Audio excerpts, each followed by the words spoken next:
রবিউল আউয়াল মাসে 12ই রবিউল আউয়ালে দুনিয়াতে আসেন।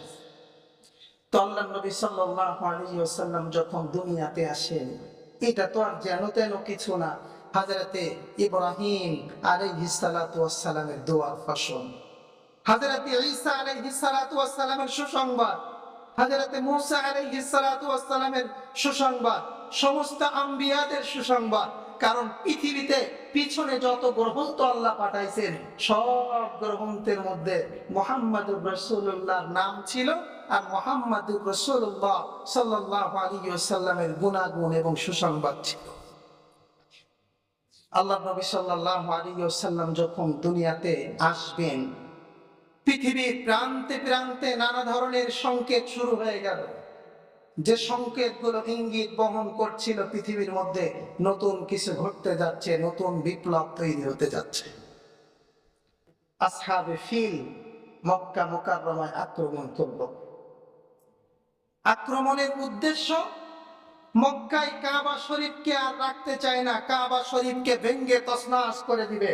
কাবা বলতে মক্কায় কোনো কিছু থাকবে না। শত্রুতা ছিল আল্লাহর ঘরের সাথে। আবরাহা বিশাল হস্তি বাহিনী নিয়ে, তৎকালীন সময়ের পরশক্তি আবরাহা হস্তি বাহিনী নিয়ে, বিশাল সৈন্যদল নিয়ে, অস্ত্র শস্ত্র নিয়ে মক্কার উপকণ্ঠে আসলো। মক্কা মুকাররমায় আক্রমণ করে কাবাকে ধ্বংস করে ফেলবে। আব্দুল মুত্তালিব তখন ওই কাবা ঘরের দায়িত্বে ছিলেন, মুতাওয়াল্লি ছিলেন। আব্দুল মুত্তালিবের কাছে সবাই আসছে, আপনি কাবা ঘরের মুতাওয়াল্লি, আবরাহা বিশাল সৈন্যবাহিনী নিয়ে মক্কাকে গুড়িয়ে দেওয়ার জন্য আসতেছে, আর আপনি লেজ গুটিয়ে বসে আছেন ঘরের মধ্যে, ঘর থেকে বের হচ্ছেন না, আপনি কোনো পদক্ষেপ নেন না কেন? আব্দুল মুত্তালিব তখন আগন্তুকদেরকে বললেন, আচ্ছা তোমরা আমার একটা প্রশ্নের উত্তর দাও, যে ঘরটা আবরাহা ভাঙতে আসতেছে, ওই ঘরের মালিক কে? আমি নাকি আসমানের একজন আছেন উনি? তো সবাই উত্তর দিচ্ছেন, ঘরের মালিক তো আপনি না, ঘরের মালিক তো একজন আছেন, আল্লাহ। আব্দুল মুত্তালিব বলতেছেন, ঘরের মালিক যে, সে নিশ্চিত তার ঘরকে হেফাজতের জন্য পদক্ষেপ গ্রহণ করে নিয়েছে। সুবহানাল্লাহ। আবরাহা হস্তি বাহিনী নিয়ে ঢুকতে পারি নাই। وَأَرْسَلَ عَلَيْهِمْ طَيْرًا أَبَابِيلَ, আল্লাহ ঝাঁকে ঝাঁকে পাখি পাঠায় দিয়েছেন। ওই পাখিগুলো উপর থেকে ছোট ছোট পাথরগুলো নিক্ষেপ করেছে। ওই পাথরের এত পাওয়ার, আর ওই পাথরের এত শক্তি, পাথরগুলো সৈন্য বাহিনীর মাথার উপর দিয়ে পড়ে, পাছা দিয়ে বের হয়ে ওই হাতির নাড়ি ভুঁড়ি ছিদ্র হয়ে নিচে পড়ে যায়, আর সাথে সাথে মুহূর্তের মধ্যে বিশাল সৈন্য দলের ধ্বংস হয়ে যায়। ওই আবরাহা যে বছর আক্রমণ করছে, কিছুদিন পরে আল্লাহর নবীর জন্ম হয়েছে। ইবনে ইসহাক বলেন যে এই আবরাহার এই যে ঘটনা পতন হলো, এটা হলো লাল সংকেত ছিল। এখন থেকে আর কুফর আর বদদিন আর বেঈমানের বাদশাহিত্ব আর চলবে না। এখন থেকে নতুন বিপ্লবের সূর্য উঠতে যাচ্ছে, এখন থেকে নতুন বিপ্লবের সূচনা হতে যাচ্ছে, নতুন নেতৃত্বের আবির্ভাব ঘটতে যাচ্ছে। এখন আর কুফর শিরিক চলবে না, এখন চলবে আল্লাহর ওয়াহদানিয়াত আর রিসালাত। সুবহানাল্লাহ। আল্লাহর নবী সাল্লাল্লাহু আলাইহি ওয়াসাল্লামের জন্ম যখন কাছে আসে, তৎকালীন সময়ের সুপার পাওয়ার, বর্তমান সময়ে যেমন সুপার পাওয়ার আমেরিকা, তার হাতে পৃথিবীর নিয়ন্ত্রণ, ঠিক ওই সময় পৃথিবীর নিয়ন্ত্রণ ছিল পারস্যের হাতে, তথা বর্তমান ফরাসি স্পেনের হাতে।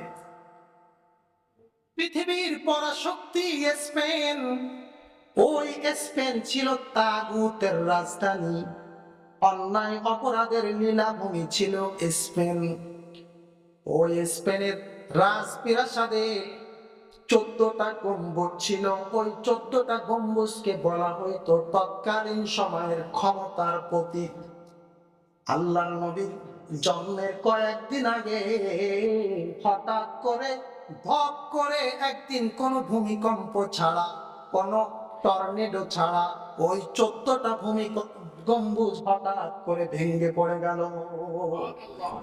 পারস্যের শ্বেত উপসাগর কয়েকদিনের মধ্যে শ্বেত সাগর শুকিয়ে গেল।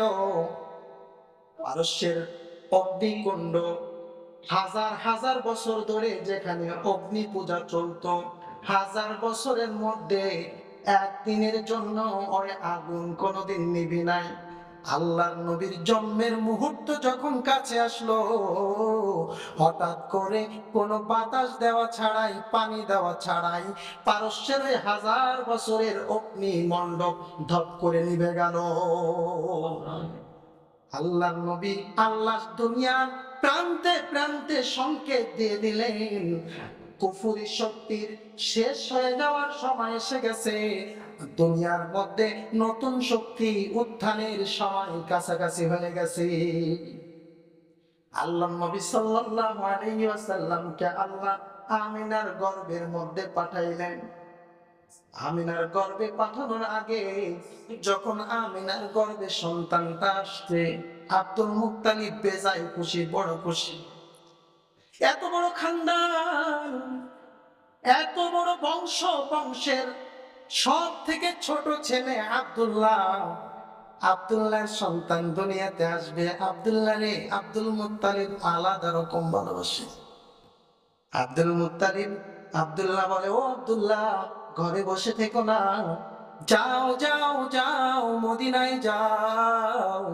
নতুন মেহমান আসবে, মেহমানদের দেখার জন্য নতুন নতুন অতিথি আব্দুল মুত্তালিবের বাড়ি আসবে। যাও যাও, মদিনা থেকে সব থেকে দামি খেজুর গুলো আনো, নতুন মেহমান আসবে ঘরের মধ্যে, যেন নতুন।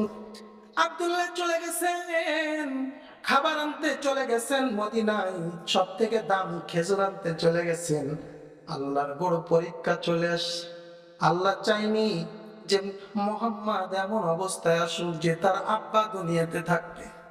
আল্লাহ আব্দুল মুত্তালিব রে মদিনা থেকে আর ফিরে আসতে দেয়নি। মদিনার মধ্যে আব্দুল মুত্তালিবের ইন্তেকাল হয়ে গেছে,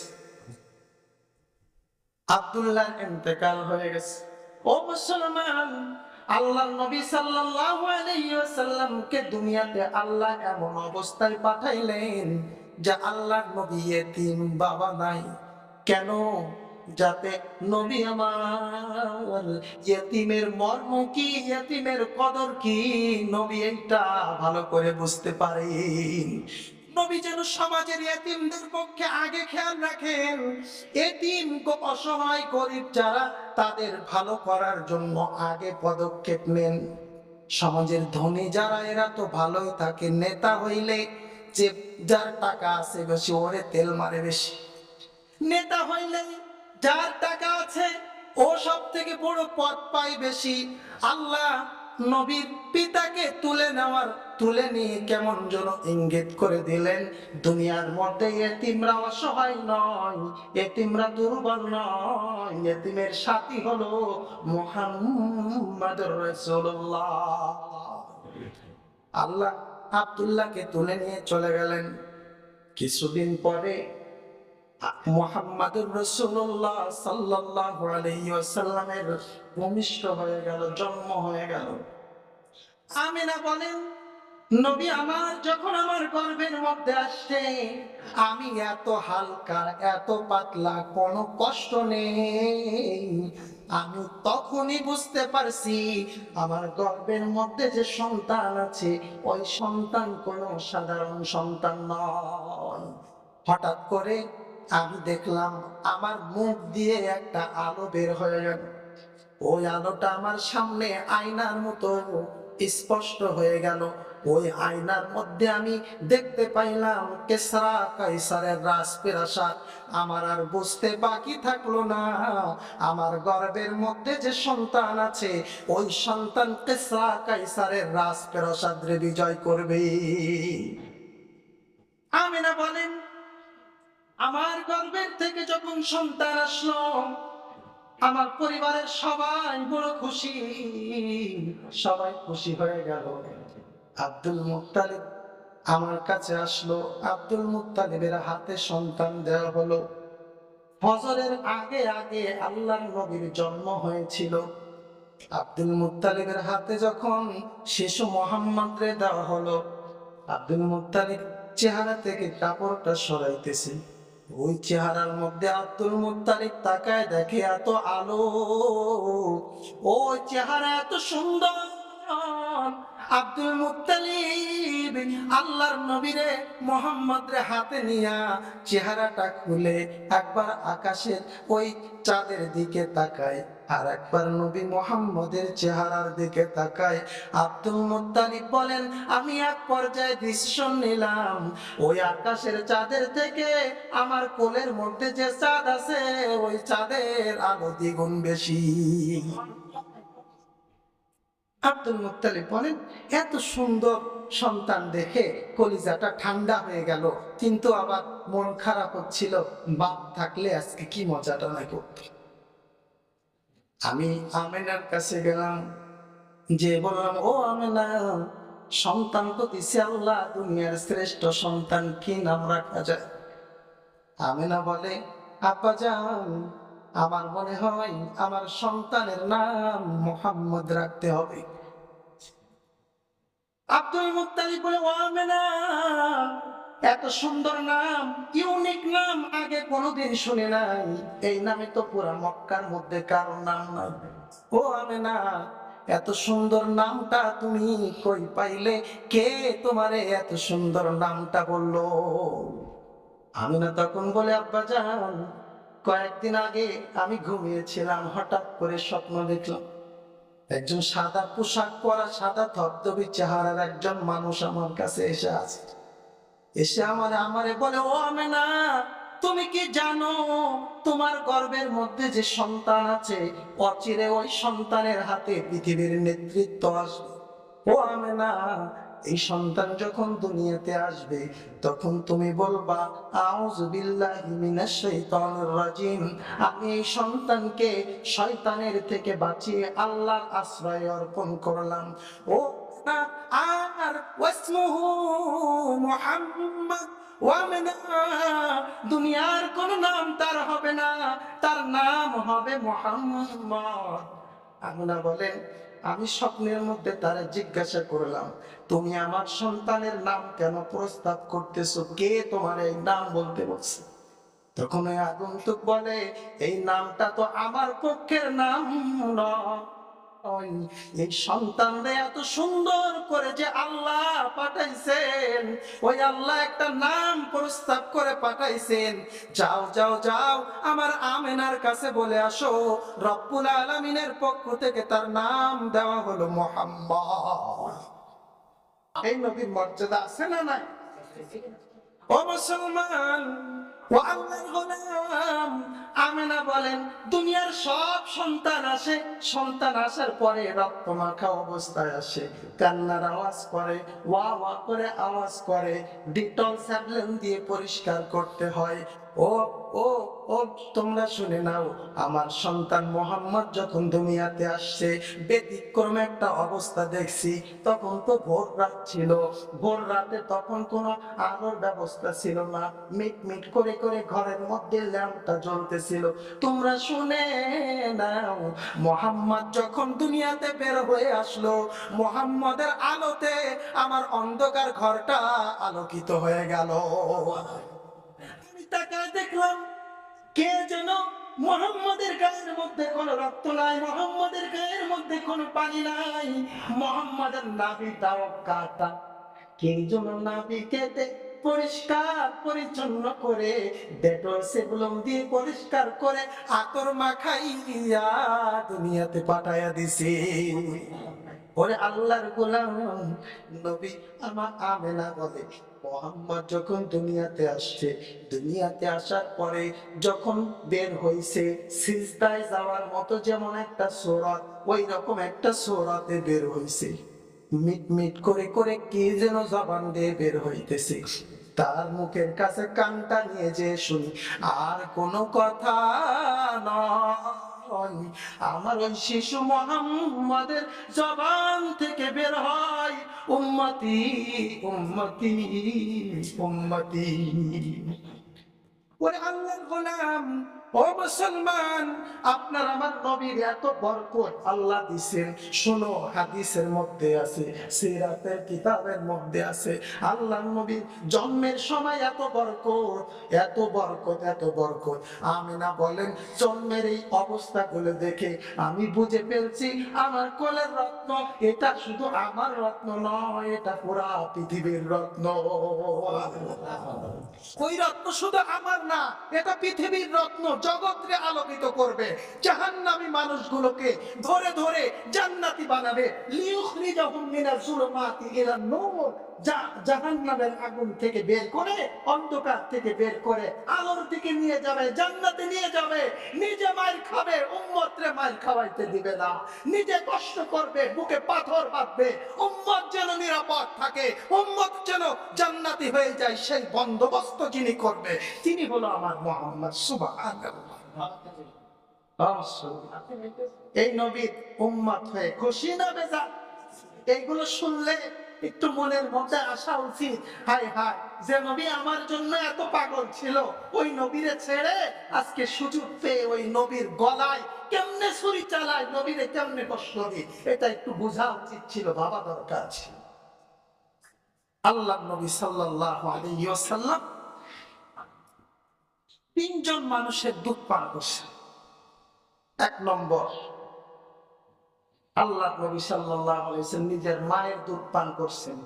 আবু লাহাবের দাসী সুহাইবা দুধ পান করছেন। আর তিন নম্বর, হালিমাতুস সাদিয়া রাদিয়াল্লাহু তাআলা আনহা দুধ পান করছেন। তো মক্কার নিয়ম ছিল, মক্কার শহরী মানুষ যারা যারা একটু এলিট পার্সন ছিল তৎকালীন সময়ে মক্কায়, তারা তাদের বাচ্চাদের লালন পালন করার জন্য গ্রামগঞ্জে পাঠিয়ে দিত, কারণ গ্রামের আবহাওয়াটা ভালো হয়। তৎকালীন সময়ে গ্রামের ভাষা ছিল, মক্কার গ্রামের ভাষা ছিল সুন্দর।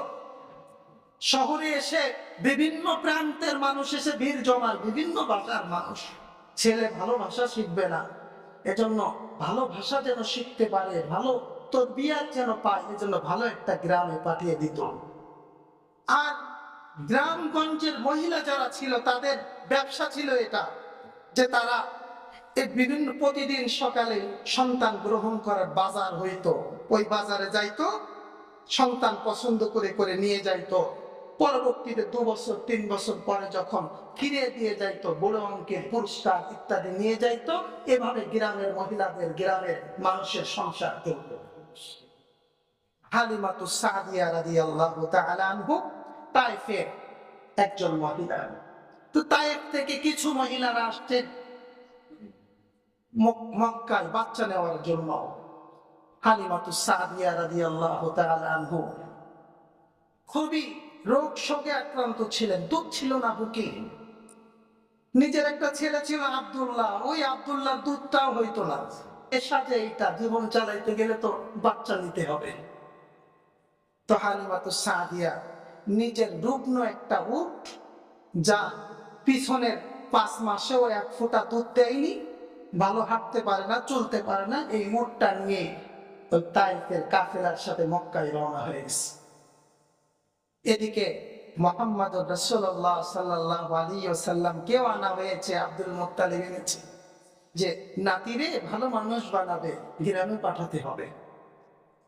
হালিমাতুস সাদিয়া যখন আসতেছে, তখন সাথী সঙ্গীরা গালাগালি করে, ও হালিমা, আসছো আমাদের কাফেলার সাথে, উট একটা নিয়ে আসছো দুর্বল, আমাদের সাথে চলতে পারে না, তুমি মেলা পিছনে পড়ে যাও, তোমার জন্য আমাদের সফরে দেরি হয়ে যায়, যাত্রা বিরতি দিতে হয়।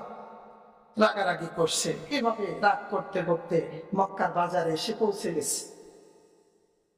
সবাই বাচ্চা নেয়, ভালো ভালো, কার বাপ ধনী, কার দাদার টাকা পয়সা আছে, কার ভাই ভালো উপটোকন দিতে পারবে, এসব দেখে দেখে গ্রামের মহিলাগুলো বাচ্চা গ্রহণ করে।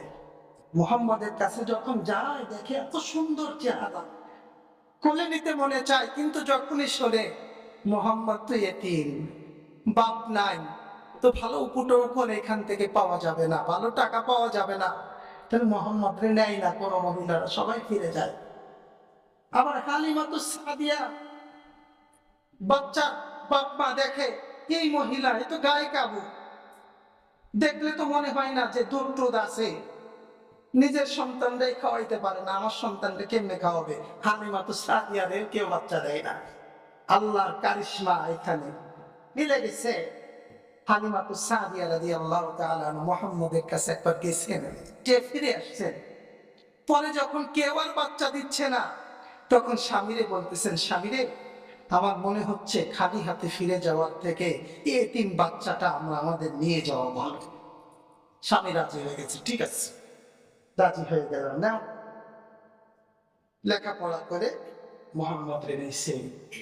হালিমাতুস সাদিয়া বলেন, মোহাম্মদ রে যখন কোলে নিলাম, কারেন্টের মতো একটা শক লেগে গেল, মনে হইল কি যেন বরকত আমার বুকের মধ্যে ঢুকে গেছে। আমি নবী শিশু মোহাম্মদ রে নিয়ে যখন তাবুতে চলে গেলাম, বুকে কোনো দুধ নাই, মুহাম্মদুর রাসূলুল্লাহ যখন স্তনে মুখ লাগালো, আমি তাকায় দেখলাম অলৌকিক ভাবে আমার দুইটা স্তন দুধে ভরপুর হয়ে গেছে। আমি মোহাম্মদ রে খাওয়ালাম, আমার বাচ্চাটারে খাওয়ালাম। আমার বাচ্চা আব্দুল্লাহ আমারে 1 বছর যাবত আমারে কোনোদিন ভালোভাবে ঘুম পড়তে দেয় নাই, ক্ষুধার যন্ত্রণায় ছটফট করত। আজ প্রথম দিন হলো আমার বাচ্চাটা এবং আমি আর আমার স্বামী খুব আনন্দের সাথে ঘুম পড়লাম। আমার স্বামীরে বললাম, স্বামীরে আপনি যান ওই উটের কাছে যান, দেখেন উট থেকে 2-4 ফোঁটা দুধ দহন করে আনতে পারেন কিনা। হালিমাতুস সাদিয়ার স্বামী বলে, কি বলো, যে উট কোনোদিন এই 2-3-4 মাস যাবত 1 ফোঁটাও দুধ দেয় না, দুধ কোথায় পাবো? হালিমাতুস সাদিয়া বলতেছে, আমার মনে হচ্ছে দুধ পাবা, তুমি একটু যাও না। হালিমাতুস সাদিয়ার স্বামী উটের কাছে গেছে, উটের কাছে যে তাকাইয়া দেখে ওই উটের উলানটা দুধে ভরপুর হয়ে আছে। হালিমাতুস সাদিয়ার স্বামী এবার হালিমাতুস সাদিয়ার পাশে রাত্রে ঘুমায় গেছে, ঘুমায় কানে কানে বিবিরে বলতেছে, বিবিরে মনে হইতেছে এই বাচ্চা বড় বরকতময়, এই বাচ্চার কারণে আল্লাহ বরকতের দরজা খুলে দিছে। হালিমাতুস সাদিয়া বলেন, পরের দিন মুহাম্মদ রে নিয়ে রওনা হয়ে গেলাম। মুহাম্মদ রে নিয়ে যখন ওই উটের উপর চলতেছিলাম, আমার ওই রুগ্ন দুর্বল উটটার গতি বেড়ে গেল, এত জোরে জোরে চলতে লাগলো। ওই আমার সাথে যে মহিলারা আসছিল, ওই মহিলারা আমার ডেকে ডেকে বলতে লাগলো, ও হালিমা, এইটা কি সেই উট নাকি যেই উটে সওয়ার হয়ে তুমি তায়েফ থেকে এসেছিলে? এই উটের গতি কেমনে বাড়লো? হালিমাতুস সাদিয়া বাড়ি চলে গেলেন। বকরির দুধ হইতো না, বকরিগুলো শুকিয়ে গিয়েছিল। হালিমাতুস সাদিয়া ঘরে যাওয়ার পরে এবার রাখালরে নিয়ে বকরিগুলো ছেড়ে দিলেন।